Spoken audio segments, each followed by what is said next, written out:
আসসালামু আলাইকুম, স্বাগত জানাচ্ছি আরটিভির সকালের সংবাদে। আপনাদের সঙ্গে থাকছি আমি রিদওয়ানা বিনতে জলিল।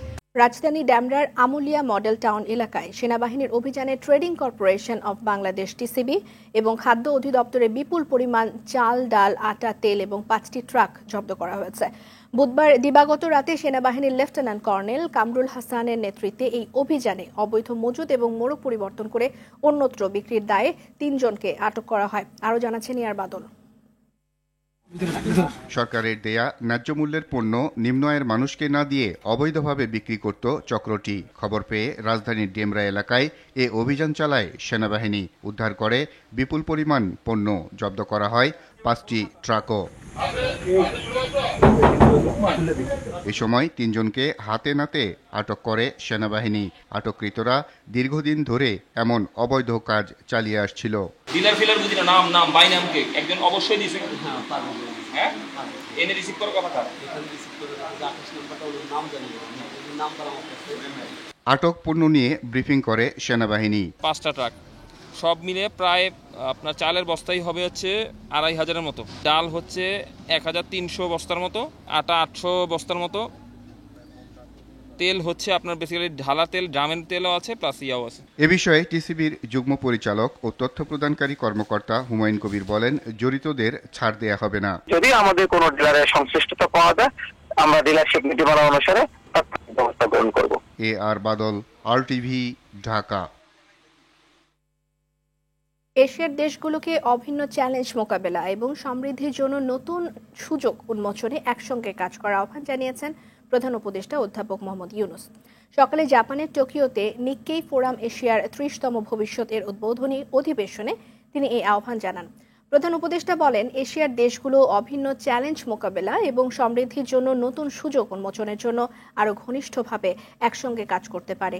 এছাড়া পৃথিবী ক্রমশ অস্থির হয়ে উঠছে জানিয়ে প্রধান উপদেষ্টা বলেন, এমন এক সময়ের মধ্য দিয়ে যাচ্ছি যখন শান্তি ভঙ্গুর, উত্তেজনা বৃদ্ধি পাচ্ছে।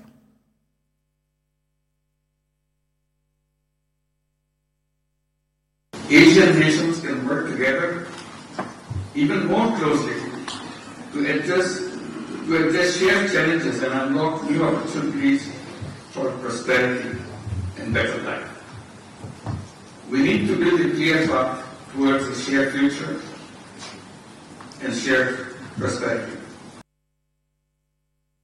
গেল 16 বছরের স্বৈরশাসনের পর এখনো ধুঁকছে দেশের অর্থনীতি। এমন অবস্থায় প্রথম বাজেট প্রণয়ন করতে যাচ্ছে অন্তর্বর্তী সরকার। উচ্চাভিলাষী না হলেও বাজেটের অনেক বড় একটা অংশ আসছে বৈদেশিক দাতা গোষ্ঠীর সাহায্য থেকে। সাহায্যের পাশাপাশি তারা দিয়েছে বেশ কিছু শর্ত এবং সংস্কার। এই সংস্কারগুলোর প্রয়োজন রয়েছে বলে মনে করছেন বিশেষজ্ঞরা। কায়েস রাহাতের রিপোর্ট। আর মাত্র কয়েকদিন পরেই উপস্থাপন হতে যাচ্ছে অন্তর্বর্তী সরকারের প্রথম বাজেট। ইতিহাসের ব্যতিক্রমে এবার আকার কমানো হয়েছে বাজেটে, কিন্তু বাজেটের একটা উল্লেখযোগ্য অংশ আসছে দাতা গোষ্ঠীর কাছ থেকে। ঋণের পাশাপাশি বেশ কিছু শর্ত ও সংস্কার দিয়েছে দাতা গোষ্ঠী। এর মধ্যে রয়েছে বেশ কিছু খাতে ভর্তুকি কমানো সহ রাজস্ব আদায়ে আরও মনোযোগী হওয়া। এতে করে জনমনে কিছুটা শঙ্কার জন্ম দিলেও এই সংস্কারগুলোর প্রয়োজন রয়েছে বলে মনে করেন অর্থনীতিবিদ জাহিদ হোসেন। বলেন, ভ্যাট না বাড়িয়ে কমাতে হবে কর ফাঁকি, একই সঙ্গে বাড়াতে হবে করের আওতা। এখানে যে শর্তের কথা আপনি বলছেন, এগুলো আসলে আমি বলবো সংস্কার, জাতীয় স্বার্থেই এই সংস্কারগুলো করা দরকার। যারা দেয় তাদের উপরেই চাপ বাড়াতো, যারা দেয় না তারা পার পেয়ে যেত। কাজে এখানে তো আলটিমেটলি সমাধানটা হচ্ছে যে ওই ফাঁকির জায়গাটা বন্ধ করা। একই বিষয়ে আরেক অর্থনীতিবিদ জাইদি সাত্তার বলেন, অন্য সব ভর্তুকি কমলেও শিক্ষা, স্বাস্থ্য ও মানব সম্পদ তৈরিতে বিনিয়োগ কমানো উচিত নয়। মিনিমাম একটা লেভেল রাখতে হবে সামাজিক সুরক্ষাটা। সামাজিক সুরক্ষা করলে কিন্তু দারিদ্র্য বিমোচন হবে না। দারিদ্র্য বিমোচনের জন্য সামষ্টিক অর্থনীতির নীতিটা ঠিক করতে হবে, যেই নীতিতে আমাদের উৎপাদন বৃদ্ধি হয়। প্রয়োজন হচ্ছে আমাদের রেভিনিউ দিয়ে আমাদের ব্যয় মেটানো। যত বেশি রেভিনিউ দিয়ে ব্যয়টা মেটায় তত ভালো, তত ঋণ আমাদের নিতে হয় না। বৈদেশিক ঋণ, দেশীয় ঋণ, আভ্যন্তরীণ ঋণ তো আরও ক্ষতিকর আমাদের। ঋণ গ্রহণের প্রবণতার পরিবর্তে নিজেদের আর্থিক সক্ষমতা বাড়ানো, সেই সঙ্গে তালিকাভুক্ত করদাতা বা মূল্য সংযোজন কর না বাড়িয়ে কর আহরণের ক্ষেত্র বড় করার পরামর্শ দেন তিনি। কায়েস রাহাত, আরটিভি, ঢাকা। অন্তর্বর্তী সরকার আসার পর থেকে শান্তিরক্ষী বাহিনীকে আরও দক্ষ এবং নিরাপত্তা নিশ্চিতে কাজ করছে বলে জানিয়েছেন স্বরাষ্ট্র উপদেষ্টা মোহাম্মদ জাহাঙ্গীর আলম। সকালে রাজধানী তেজগাঁওয়ে আন্তর্জাতিক জাতিসংঘ শান্তিরক্ষী দিবস উপলক্ষে পিসকিপার্স রান শেষে এসব কথা বলেন তিনি। বলেন, বাংলাদেশ শান্তিরক্ষীদের একাগ্রতা এবং সাহস সারা পৃথিবী জানে। সেনা, নৌ, বিমান বাহিনী এবং পুলিশ জাতিসংঘে সুনাম ধরে রাখায় সাধুবাদ জানিয়েছেন স্বরাষ্ট্র উপদেষ্টা। ইঞ্জিনিয়ারিং এবং লজিস্টিক সাপোর্টের দিক দিয়েও বাংলাদেশি শান্তিরক্ষীরা এগিয়ে মন্তব্য করে তিনি আরও বলেন, নারীদের অংশগ্রহণ এবং তাদের সাফল্য বিশ্ব দরবারে বাংলাদেশকে সম্মানিত করেছে। Bangladesh peacekeepers are currently serving in several unit missions across the world. This contribution of both the Bangladesh military, army, navy and air force and the Bangladesh police to UN peacekeeping are immense and multifaceted.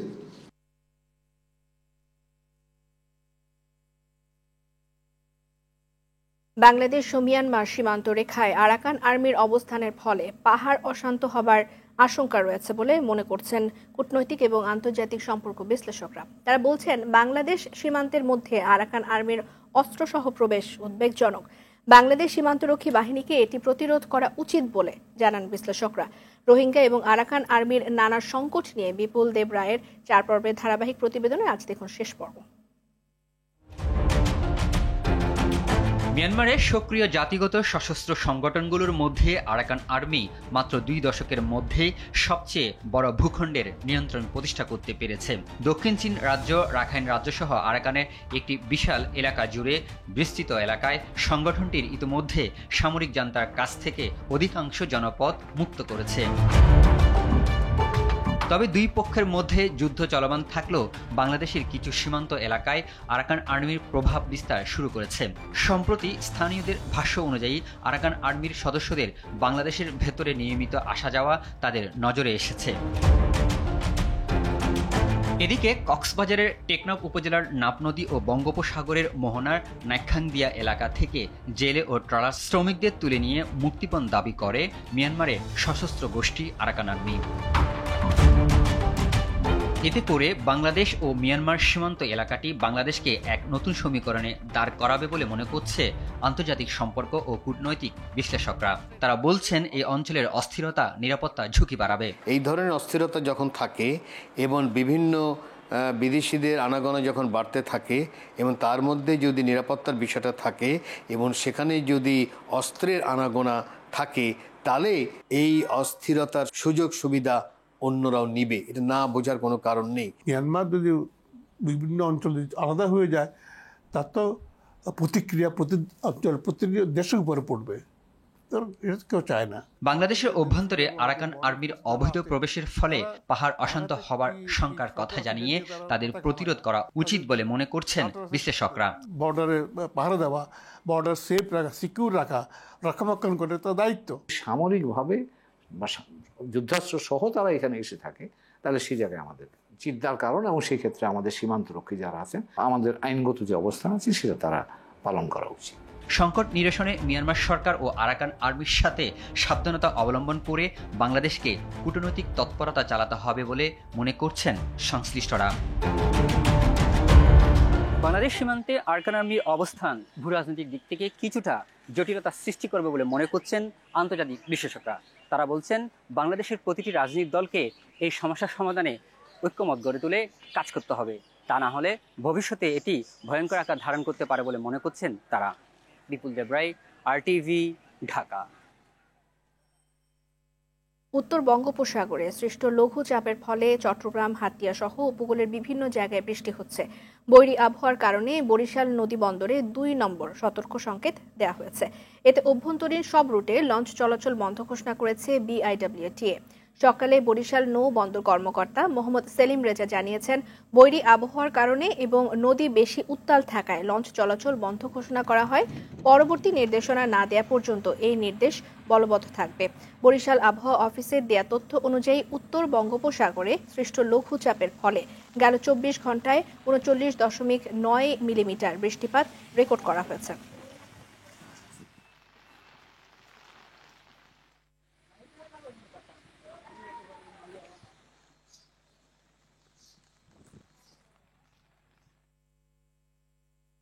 দর্শক, এ বিষয়ে জানাতে হাতিয়া থেকে যুক্ত হচ্ছেন সহকর্মী ইসমাইল হোসেন কিরণ। কিরণ, এই যে বঙ্গোপসাগরে লঘুচাপ সৃষ্টি হয়েছে, যার ফলে ঢাকায় কিন্তু বৃষ্টিপাত হচ্ছে সকাল থেকে। আমরা সেখানে খবর জানতে চাই, আপনি হাতিয়াতে আছেন, ওখানে বৃষ্টিপাত হচ্ছে কিনা সার্বিক বিষয়ে জানাবেন। জি, ধন্যবাদ রেদওয়ান আপনাকে। আপনি যেমনটি বলেছিলেন, দুর্যোগপূর্ণ আবহাওয়ার কারণে হাতিয়াতে গতকাল সন্ধ্যার পর থেকে, অর্থাৎ গত রাতের সন্ধ্যার পর থেকে এখানে ভারী বৃষ্টিপাত হচ্ছে, মাঝে মাঝে দমকা হওয়া বয়ে যাচ্ছে। এই বৃষ্টিপাত এখন পর্যন্ত অব্যাহত রয়েছে। এই প্রবল বৃষ্টিপাতের কারণে হাতিয়ার পৌরসভার অধিকাংশ এলাকায় জলবদ্ধতা সৃষ্টি হতে দেখা দিয়েছে। আপনারা জানেন যে দুর্যোগপূর্ণ আবহাওয়ার কারণে হাতিয়া দ্বীপ উপজেলা এটি ৩ নম্বর সতর্ক সংকেতের আওতায় পড়ায় গতকাল সকাল থেকে হাতিয়ার সাথে মূল ভূখণ্ডের সকল ধরনের নৌ যোগাযোগ বন্ধ করে দিয়েছে উপজেলা প্রশাসন। অর্থাৎ গতকালকে প্রচণ্ড প্রবল জোয়ারের কারণে হাতিয়ার বেড়িবাঁধের বাইরে বেশ কিছু এলাকা প্লাবিত হয়েছে। প্রচণ্ড ঢেউ এবং সাগর খুবই উত্তাল রয়েছে। এর কারণে নলছিরা ঘাট এলাকা সহ বেশ কিছু এলাকা বেড়িবাঁধের বাইরে বেশ কিছু দোকানপাট ক্ষতি হয়েছে। আমি কথা বলছি হাতিয়া উপজেলা নির্বাহী কর্মকর্তা আলাউদ্দিনের সাথে। তিনি আমাকে জানিয়েছেন দুর্যোগপূর্ণ আবহাওয়ার কারণে ৩ নম্বর সতর্ক সংকেত জারি করার পর থেকে হাতিয়ার সাথে নৌ যোগাযোগ বন্ধ করে দেওয়া হয়েছে এবং হাতিয়ার বিভিন্ন ঘাটের ছোট ছোট মাছ ধরা ট্রলার গুলোকে নিরাপদে আশ্রয় থাকার জন্য বলা হয়েছে। আপনারা জানেন যে হাতিয়া একটি বিচ্ছিন্ন দ্বীপ। এখানে 11টি ইউনিয়নে একটি পৌরসভায় প্রায় 7.5 লাখ লোকের বসবাস। এর মধ্যে হাতিয়ার মূল ভূখণ্ডের বাইরেও চরাঞ্চলে প্রায় 35,000-এর মতো লোক বসবাস করে। বিশেষ করে চরগাছিয়া, ডালচর এবং নিজন দ্বীপে বেড়িবাঁধ না থাকায় এসব চরাঞ্চলে মানুষজন সম্পূর্ণ ঝুঁকিতে বসবাস করতে হচ্ছে। জলোচ্ছ্বাসে তারা সবসময় আতঙ্কের মধ্যে দিন যাপন করেন। এ ছিল হাতিয়া থেকে আমার কাছে ঘূর্ণিঝড়ের সর্বশেষ। রেদওয়ানা। ইসমাইল, ধন্যবাদ আপনাকে। দর্শক, বঙ্গোপসাগরে সৃষ্ট লঘুচাপের প্রভাব পড়েছে রাজধানীতেও। সকাল থেকে বৃষ্টিতে চরম ভোগান্তি পোহাতে হয় কর্মজীবী মানুষ এবং স্কুল কলেজগামী শিক্ষার্থীদের। এ বিষয়ে জানাতে কাউরান বাজার মোড়ে রয়েছেন আমাদের সহকর্মী নাজমুল হুদা। নাজমুল, ঢাকার একটি সাধারণ চিত্র হচ্ছে বৃষ্টি হলেই পানি জমে যায়, সেই সাথে যানজট তো আছে। একটু জানবো, আপনি কাউরান বাজারে আছেন, সেখানে কি পরিস্থিতি?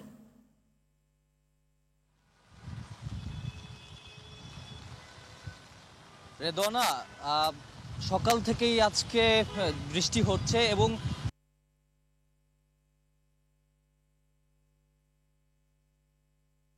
প্রচন্ড বাতাসে আমার ছাতাও ধরে রাখা কষ্ট হচ্ছে এবং এই মুহূর্তে কারণ বাজার এলাকায় আমরা দেখতেছি যে যতগুলো দেখছি সিগন্যাল রয়েছে, প্রত্যেকটি সিগন্যালেই কিন্তু গাড়ির জটলা রয়েছে। বিশেষ করে বৃষ্টির কারণে গাড়িগুলো ধীর গতিতে চলাফেরা করছে। এছাড়া অনেক মানুষ দেখছি আমরা আজকে, বিশেষ করে সকাল থেকেই যেহেতু বৃষ্টি হচ্ছে, অনেকেই অফিসগামী যারা যাত্রী রয়েছেন তাদের কিন্তু অফিসে যেতে বেশ ভোগান্তি পোহাতে হচ্ছে। অনেকে ছাতা নিয়ে যাচ্ছেন, তারপরও বাতাসে যে বৃষ্টি আসছে তাতে কিন্তু ভিজে যাচ্ছেন। এছাড়া সড়কে বাসের পরিমাণও আমরা কিছুটা কম লক্ষ্য করছি বৃষ্টির কারণে এবং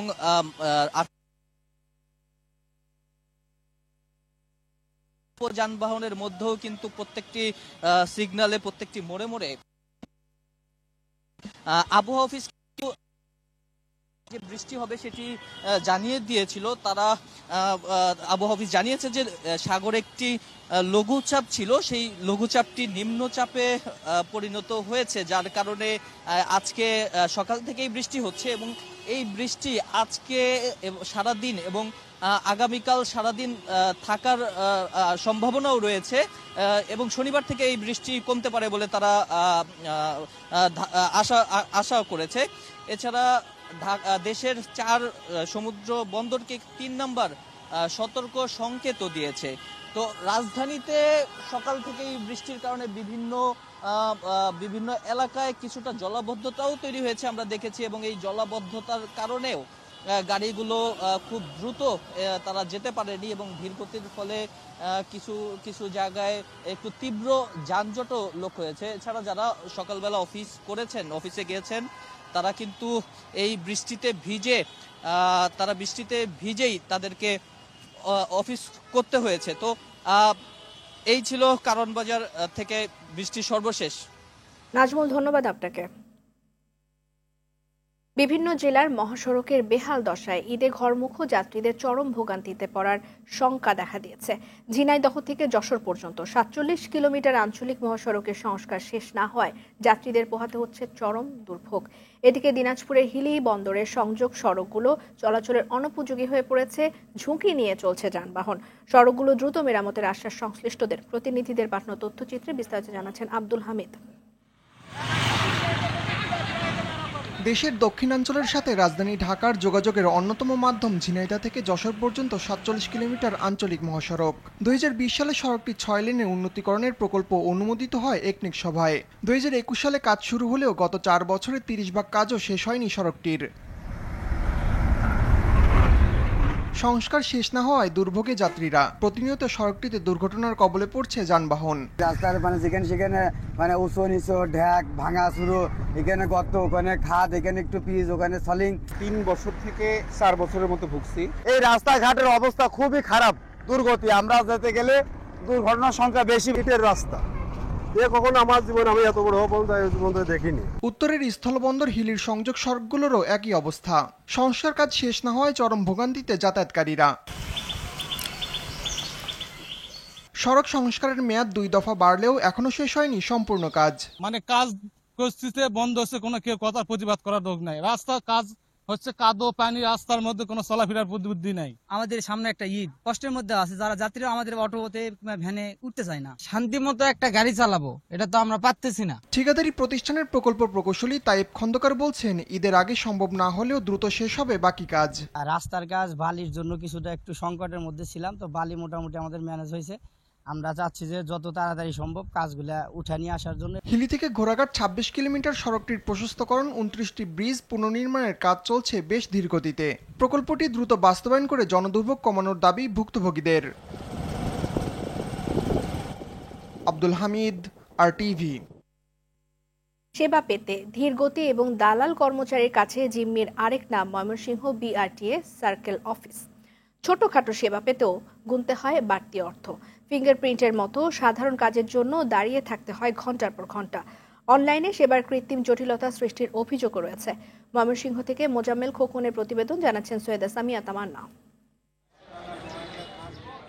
দালালের হাত ছাড়া ময়মনসিংহ BRTA অফিসে হয় না ড্রাইভিং লাইসেন্সের কাজ। কাজের ধীরগতির কারণে ছোটখাটো সেবা পেতেও ভোগান্তির শেষ নেই সেবা প্রার্থীদের। জানা যায়, দালালরা চাহিদা মতো টাকা পেলে ড্রাইভিং লাইসেন্স পরীক্ষায় ফেল করলেও পাশ দেখানো হয়। ব্যবহারিক পরীক্ষায় পাশ করতে ঘুষ লেনদেন, দালাল দ্বারা অফিসের কাজ করা সহ নানা অনিয়ম এভাবেই হচ্ছে অফিসটিতে। অভিযোগ রয়েছে, দিন শেষে দালালের কাজের পার্সেন্ট বুঝে নেন কর্মচারী সাদ্দাম হোসেন। প্রত্যেকটি যানবাহনের ড্রাইভিং লাইসেন্সের ক্ষেত্রে ১০ থেকে ২০ হাজার পর্যন্ত টাকা হাতিয়ে নেন। টাকার বিনিময়ে পাওয়া যায় জরাজীর্ণ গাড়ির ফিটনেস সার্টিফিকেটও। অনেকে শুনি যে ১২,০০০ ১৫,০০০ দিয়ে করে। আমি আইসা খালি ফিঙ্গারপ্রিন্ট, তারপরে আরো যে পরীক্ষাগুলো সবগুলো আমি দিচ্ছি। আমরা নিজেরা অনেক কমফোর্ট মনে করি না আর কি, যার জন্য আমরা থার্ড পার্টির মাধ্যমে আবেদন করে থাকি। আমরা কি করবো, আমরা গরিব শ্রমিক, তবে সুনির্দিষ্ট অভিযোগ পেলে দালাল ও হয়রানি সৃষ্টিকারীদের বিরুদ্ধে ব্যবস্থা নেওয়ার কথা বলেছেন ময়মনসিংহ সার্কেলের মোটরযান পরিদর্শক ও কার্যালয়ের উপপরিচালক। যদি এরকম কোনো কেউ করে থাকে আমাকে জানাবেন একটু, আমি তাদেরকে আইনের আওতায় নিয়ে আসবো এবং জেল দেওয়া যায় সেই ব্যবস্থা করবো। যদি কোনো লিগ্যাল কোনো বিষয় থেকে থাকে আমি আপনার চেষ্টা করে যাব যাতে এই ধরনের অনাকাঙ্ক্ষিত কোনো ব্যবস্থা যাতে না থাকে বা না হয়। ঘুষ দুর্নীতি আর ভোগান্তি ছাড়া BRTA সেবা পেতে প্রয়োজনীয় পদক্ষেপ নেবে কর্তৃপক্ষ, এমনটাই দাবি সেবা প্রত্যাশীদের। সৈয়দা সামিয়া তামান্না, RTV। জনশ্রুতি আছে, একসময় জাহাজ, লঞ্চ, ট্রলার এবং নৌকা চলত যে নদীতে, সে নদী এখন ফসলের মাঠ। ঠাকুরগাঁওয়ের বুক চিরে বয়ে যাওয়া নদ নদীর এখন এমনই দশা। গেল ৫০ বছরে জেলার অন্তত ১৩টি নদ নদী হারিয়ে গেছে মানচিত্র থেকে। সোহেল পারভেজের তথ্যচিত্রে বিস্তারিত জানাচ্ছেন লামিয়া তানসির মাহমুদ। নদীর দেশ বাংলাদেশ। একসময় প্রচুর মাছ পাওয়া যেত নদীতে, জেলেরা জীবিকা নির্বাহ করতেন মাছ ধরে। এখন চারপাশে পলিযুক্ত উর্বর ফসলের মাঠ, কোথাও কোথাও ক্ষীণ স্রোতধারা জানান দিচ্ছে একসময় এখানে নদী ছিল। ঠাকুরগাঁও পানি উন্নয়ন বোর্ডের তথ্য মতে হারানো নদ নদীর মধ্যে রয়েছে রশিয়া হাতুড়ি জলই, পুনর্ভাবা মোড়াগোগরা চারাল বাঁধ, নহনা আমান ধামান, কাহালাই বাগমারা সারডুবি, মরাটাঙ্গন ও ভক্তি। সদর উপজেলার সুখানপুকুরি ও বালিয়া ইউনিয়নে যার উৎপত্তিস্থল সেই 15 কিলোমিটার দৈর্ঘ্যের সারডুবি নদ আজ মৃতপ্রায়। এ নদের 70% জমিতে এখন চাষাবাদ হয়, বাকি 30% পরিণত হয়েছে ছোট ছোট খালে। প্রচুর জলাবদ্ধতা, অনাকাঙ্ক্ষিত জলাবদ্ধতা শুরু হয়ে গেছে। একটা সময় যদি হঠাৎ করে একটা বড় বন্যা তৈরি হয়ে যায়, তাহলে এই জলাবদ্ধতা থেকে আমাদের মুক্ত হওয়ার কোনো সুযোগ নাই। পীরগঞ্জ উপজেলায় অবস্থিত কাহালাই নদ শুকিয়ে গেছে প্রায় পুরোটাই। নদীর 75%ই হচ্ছে চাষাবাদ। উপজেলার হাজিপুর ইউনিয়নে অবস্থিত জলই নদীর চিহ্ন প্রায় মুছে গেছে। 30 ফিট প্রস্থ নাহালা ছিল, ওখানে টোটোয়া ঘাস হইতো, এতটুকু উঁচা উঁচা, ওখানে ঘোড়াগুলা খাইতো টোটোয়া ঘাসগুলা। আমি জানি যে এটা কুলিক নদী ছিল, আমি এতক্ষণই এখানে খনকের মতো দেখছিলাম। এটা আমাদের বাপদাদা মুখে শুনছিলাম যে স্টিমার চলছিল, সে স্টিমার ভেলে ডুবে গেছে। এখন এটা ধান ক্ষেত সবাই নদী দখল করে নিছে। নদীটা যদি খনন করা হয় তাহলে অনেক সুবিধা হবে মানুষের। কিছু খালের সন্ধান পাওয়া গেছে যেগুলোকে স্থানীয়রা চেনে নদী হিসেবে, এমনটাই জানান ঠাকুরগাঁও পানি উন্নয়ন বোর্ডের নির্বাহী প্রকৌশলী। এই নদীগুলোকে পুনরুদ্ধার করা প্রয়োজন। পরবর্তীতে সম্ভাব্যতা যাচাইয়ের সাপেক্ষে প্রকল্প গ্রহণ করে নদীগুলোকে তার পুরনো অবস্থায় ফিরিয়ে দেওয়ার চেষ্টা করা হবে। নদী দূষণ ও নাব্যতা নষ্টের সাথে যারা জড়িত তাদের বিরুদ্ধে ব্যবস্থা নেওয়া হচ্ছে বলে জানান ঠাকুরগাঁও সদর উপজেলা নির্বাহী অফিসার।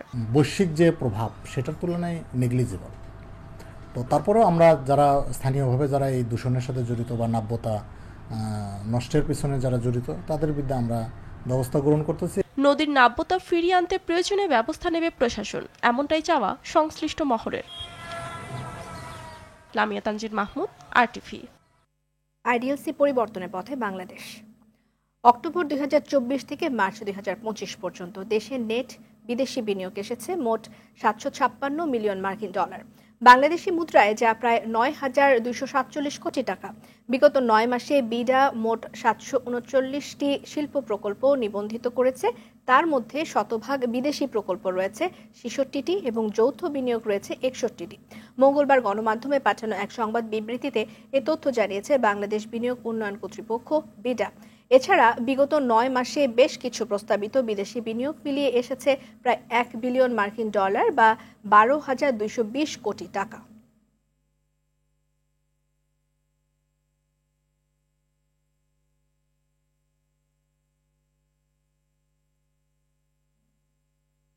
আন্তর্জাতিক প্রসঙ্গ। ট্রাম্প প্রশাসন ছাড়ছেন বিশ্বের শীর্ষ ধনী এবং টেসলা ও স্পেস এক্সের প্রধান নির্বাহী ইলন মাস্ক।